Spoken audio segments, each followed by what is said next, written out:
दोस्तों, भारतीय क्रिकेटर मोहम्मद शमी और पश्चिम बंगाल सरकार से सुप्रीम कोर्ट ने जवाब मांगा है।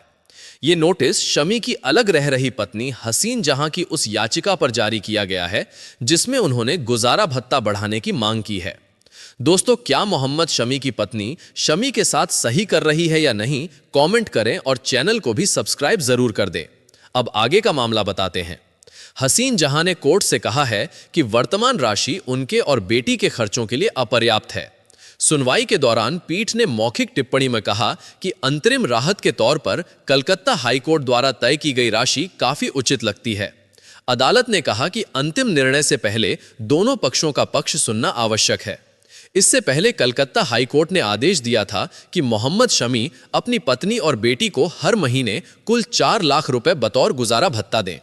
हाई कोर्ट ने हसीन जहां को हर महीने 1.5 लाख रुपए और बेटी को 2.5 लाख रुपए का गुजारा भत्ता देने का निर्देश दिया था। इस आदेश के खिलाफ अब हसीन जहां ने सुप्रीम कोर्ट का दरवाजा खटखटाया है और बढ़ी हुई राशि की मांग की है। मोहम्मद शमी और हसीन जहां के बीच 2018 से विवाद चल रहा है। हसीन जहां ने शमी पर घरेलू हिंसा और धोखाधड़ी के आरोप लगाए थे। इसके बाद दोनों अलग रहने लगे। अब मामला सुप्रीम कोर्ट में है और अगली सुनवाई में दोनों पक्षों को अपना जवाब दाखिल करना होगा।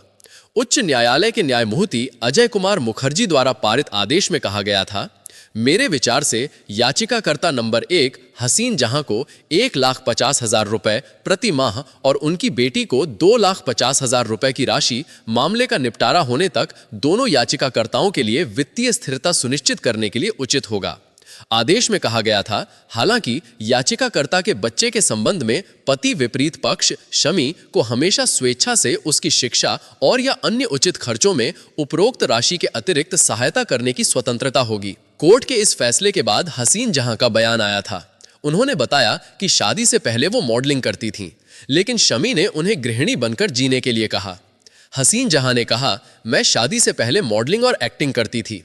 शमी ने मुझे मेरा पेशा छोड़ने के लिए मजबूर किया। वो चाहता था कि मैं सिर्फ एक गृहिणी की जिंदगी जीऊं। मैं शमी से इतना प्यार करती थी कि मैंने खुशी खुशी ये स्वीकार कर लिया, लेकिन अब मेरे पास खुद की कोई कमाई नहीं है। हमारे भरण पोषण की सारी जिम्मेदारी शमी को उठानी होगी। हसीन जहां ने शमी पर उनकी जिंदगी बर्बाद करने का आरोप भी लगाया था। उन्होंने आगे कहा था, वो शमी अपनी बेटी की सुरक्षा, भविष्य और खुशी नहीं देख सकता। उसे हसीन जहां की जिंदगी बर्बाद करने की अपनी जिद भी छोड़ देनी चाहिए। वो मुझे बर्बाद नहीं कर सकता क्योंकि मैं न्याय के रास्ते पर हूं, जबकि वो अन्याय के रास्ते पर है।